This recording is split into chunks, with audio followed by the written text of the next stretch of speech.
Good day. So may bago tayong listing no dito sa ano siya sa Divisoria, malapit lang talaga sa IBT, malapit lang dito sa highway.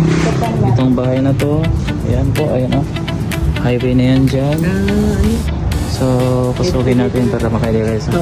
So pasensya na yung owner, hindi nakapag-redeem, nakapag-arrange. So kung kayo makabili nito, ano siya, good for yung parking nyo, walang park sa kotse no, motor lang no. So ito lang yung phone parking space sa harap pati dito. So kung kayo makabili ito, good for motor lang. Ano to siya? To story na bahay with 2 bedrooms, dalawang CR. Pasukin natin para makadiri kayo sa loob. So ito na yung ano niya. Ako video sir ha. Ito yung sa dining, sala. Tapos dito yung kitchen. Ito yung kitchen. Ayan. Tapos mayroon ditong CR. Toilet and bath. Then akyat tayo sa taas. Kaya nakalat, hindi pa nakapag-aris na owner. Surprise kasi kami pumunta dito. Mag-check lang kami. Yan o. So ito na yung taas niya. May isang CR dito. Tapos may room dito. May room din dito. At may space pa dito. Parang living area din. So dito may balcony ata dito. So yun.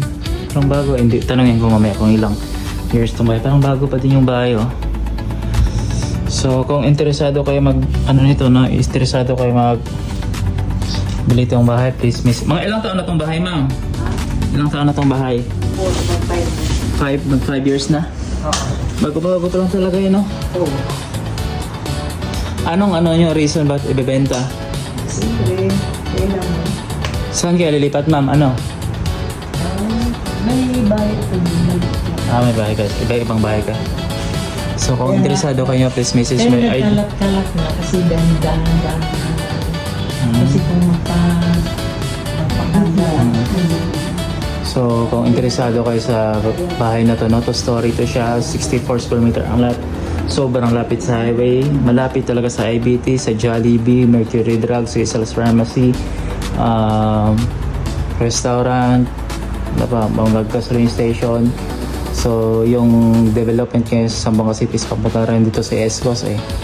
So idea talaga itong bahay na to na kung nahanap nyo lang, hindi nyo hanap yung kalakihan na bahay, ito ganito lang, 2 bedrooms lang, good for small family or start-up family.